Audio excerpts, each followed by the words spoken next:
হাতির বাংলো এটি চট্টগ্রামের লালখান বাজারে অবস্থিত 131 বছর পুরনো একটি ঐতিহাসিক স্থাপনা। এই ভিডিওতে আমি আপনাদেরকে এই জায়গাটি ঘুরে দেখাবো এবং এটা সম্পর্কে যতটুকু জানি আপনাদের সাথে সব শেয়ার করবো।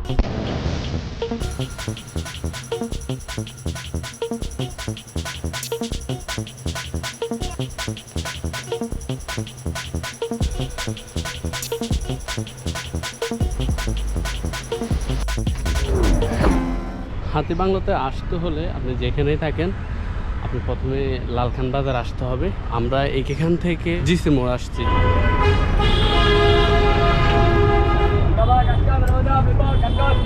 জিসির মোড় থেকে এখানে লালখান বাজার আসছি। তো যদি তারপরও না চিনেন লালখান বাজার থেকে, তাহলে রেডিসন ব্লুর একটু সামনে এখান থেকে একটা উঁচু জায়গা আছে, উঁচু রাস্তা আছে, এটা দিয়ে তারপরেও যদি না চিনেন তাহলে এখানে লোকাল কাউকে জিজ্ঞেস করলে আপনাকে রাস্তাটা দেখাই দিবে।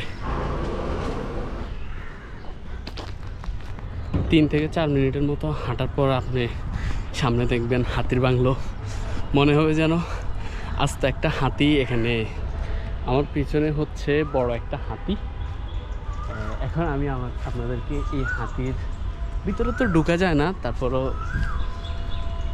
এখানে 2-1টা গ্লাস আছে ভাঙ্গা। এখন এটা দিয়ে ভিতরে তো অন্ধকার। এটা কিন্তু ডুপ্লেক্স, এটা ডুপ্লেক্স বিল্ডিংয়ের মতো ভিতরে।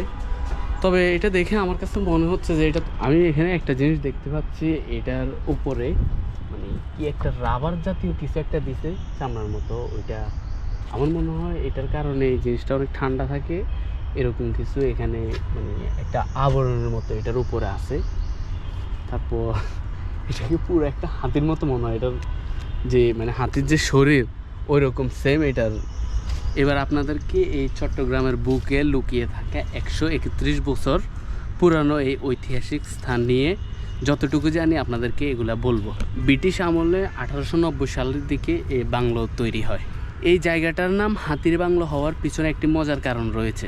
এর আকৃতির দেখতে পুরোটা হাতির মতো, তাই স্থানীয় মানুষ এই জায়গাটিকে হাতির বাংলো নামে ডাকে।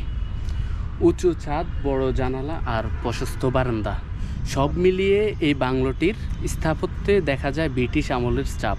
সে সময় গরম আবহাওয়ার কথা মনে রেখে এমনভাবে নকশা করা হয়েছিল যাতে ঘরের ভিতরে সবসময় বাতাস চলাচল করতে পারে।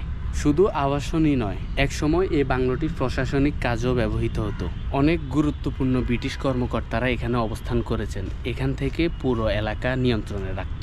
স্থানীয়দের মুখে মুখে আরও একটি গল্প শোনা যায়, এই বাংলোর আশেপাশে একসময় অনেক হাতি চলাচল ছিল বেশি, তাই এই জায়গাটির নাম হাতির বাংলো।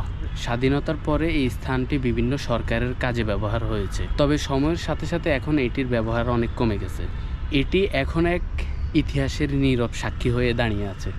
আজ এই হাতির বাংলো শুধু একটি ভবন নয়, এটি চট্টগ্রামের অতীত, ঐতিহ্য ও স্মৃতির জীবন্ত প্রতীক। আমি বলবো আপনারা অবশ্যই এখানে আসবেন, এখান থেকে সব দেখে যাবেন।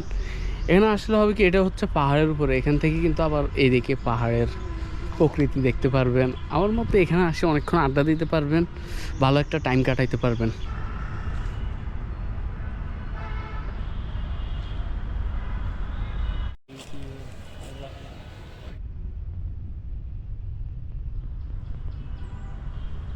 আজকের ভিডিও এখানে শেষ করছি। যদি ভিডিওটি ভালো লাগে অবশ্যই লাইক করবেন, আমার চ্যানেলটি সাবস্ক্রাইব করবেন, আমার ফেসবুক পেজটি ফলো করবেন এবং আমাকে অনেক বেশি সাপোর্ট করবেন।